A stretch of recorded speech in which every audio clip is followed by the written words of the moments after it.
Saa semmoista, jotenkin mä olen niin sekaisin aina näiden kanssa, että mie en saa semmoista logiikkaa sen käytökseen. Että jos me lähdetään miettimään, että selvä, otetaan niinkö, mie nyt puraan itseäni tässä. Että jos me ajatellaan tuota seinää, eli se suhtautuu uhkaan näin, että se katsoo uhkan, että no selvä, tuolta tulee uhka, se uhkaa minua näin. Selvä, joo, no sieltä se tulee. No se ei ole silloin välinpitämätön, kun se kuitenkin niin katsoo, että tuolta tulee uhka. No selvä, mie kävelen taakse ihan tarkoituksella, menen tälle perseen takkaa, että mie saan sen kääntymään. Niin jos mie vään tästä 5 sentin päästä sen kankusta kepillä maahan, niin se tekee näin.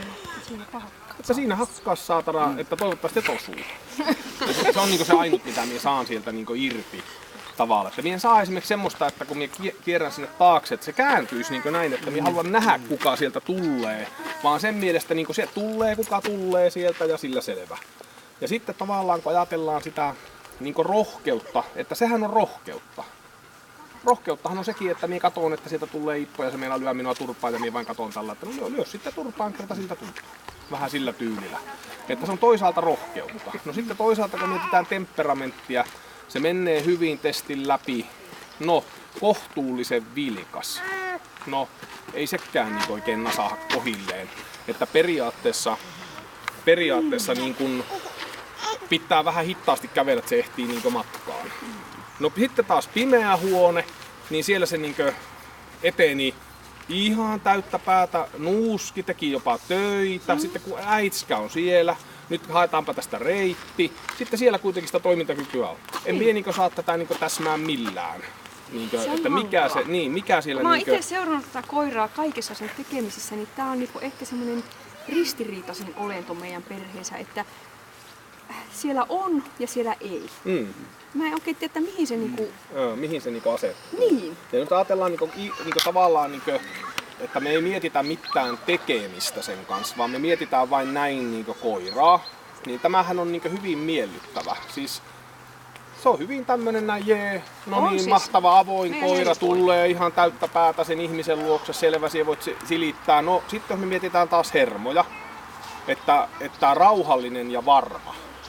No häntä tippu niin kuin alas tuolla, tuli jo pikkusen tuossa seinän jälkeen hoppu pois kentältä, eli se vähän lähti jo viemään, että nyt täältä voisi jo lähteä, että tämä alkaa päivä olleen täynnä. Eli sitä se ei taas ole. No sitten jos mietitään, että hieman rauhaton, no sepä on toillakin hieman rauhaton, kun se seisoo niin kuin näin ja kattelee vain ja sillä selvä. Niin ei niin kuin löydy semmoista oikein niin kuin punaista lankaa, mistä lähtisi, mutta kyllä me niin kuin tätä yritettiin sorvata tässä. Toimintakyky, rohkeus. Nyt pitää miettiä, että se on toimintakyky. Ei katsoa, vaan toimia. Kyky toimia erinäköisissä olosuhteissa. Sitähän mittaa kelkka pimeä huone. Pimeä huonehan meni hyvin. Siellä oli toimintaa, eli käytettiin nennää. Ja sitten taas kelkkaa vastaan ihan lopussa, pieni, että täällä, ja sitten suhtaudutaan, että käännetään vähän niin kuin selkä, ettei mulla tää nyt kelkka kiinnosta enää. Se oli siinä. No se pannaan nyt tähän +1 kohtuulliseen, koska se kuitenkin tuolla pimeässä huoneessa toimi. Eli rohkeutta oli toimia. Rohkeutta on sekin, että sen ottaa vastaan ja vasta lopussa väistää. Sekin on rohkeutta. Sitten terävyys. Tämä menee vielä akselilla aivan jees. Terävyys.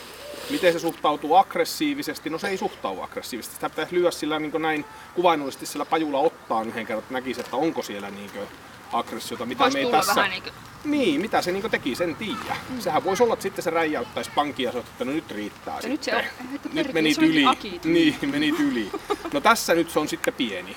Ei minkäännäköistä jäljelle jäävyyttä, ottaa hyvin reilusti vastaan, niin kuin, vaikka sitä kuinka yritti pumpata ja me huijoin 2 kertaa ihan viereen, niin ei. Ja sitten kuitenkin niin jee. Niin kyllä se voi tulla tähän aivan hyvä tyyppi sille. Ei se niinku siitä välittänyt mitään. Puolustushalu, kuinka se puolustaa sinua itseään laumaansa. No se oli eessä passiivisena. Seiso ja katto ja sitten väisti. No silloin siellä on pieni halu. Eihän sitä paljon ole, siinähän ei katsota kykyä, kun siinä katsotaan halua. Ja nyt se pieni halu me siellä nähdään. No sitten taisteluhalu. Nauttii taistelusta. No nauttimistahan ei ole. Me ei nähdä, tässä on monta paikkaa tapella, mutta kaikki on pakkopullaa. Eli sitä, että tappelen silloin kun on pakko, sen verran kun juuri se rima menee väristen niin yli. Ja silloin se on tuo pieni -1. No sitten hermorakenne. Sanamuoto hieman rauhatonhan ei kuvasta tätä.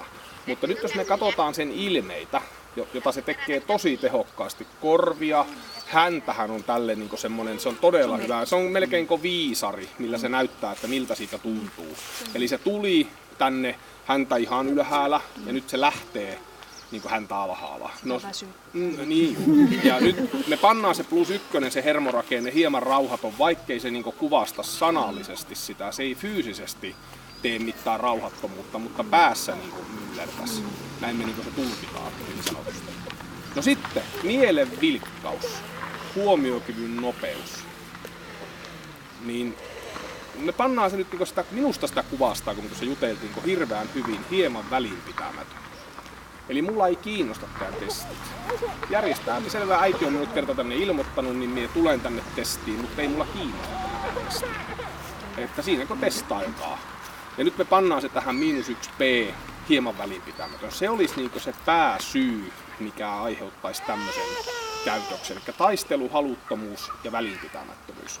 Eli toisin sanottuna se aiheuttaisi niin tämän tämmöisen ilmentymän niin sanotusti.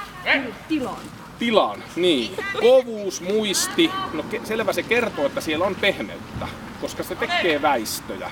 Eli esimerkiksi haalarilla se teki ihan siistin väistön, vaikkei se ole iso se väistö, mutta se on kuitenkin. Ja silloin se pannaan tuo hieman pehmeä +1, eli sitä pehmeyttä on kuitenkin siellä. Se ei ole kovuutta, että ole vain kovaa ja siellä hakakkaa ja tehkää mitä haluatte. Hyvän tahtoinen luokse päästävä avoin ja laukaus varma. Ja nyt plussia 105.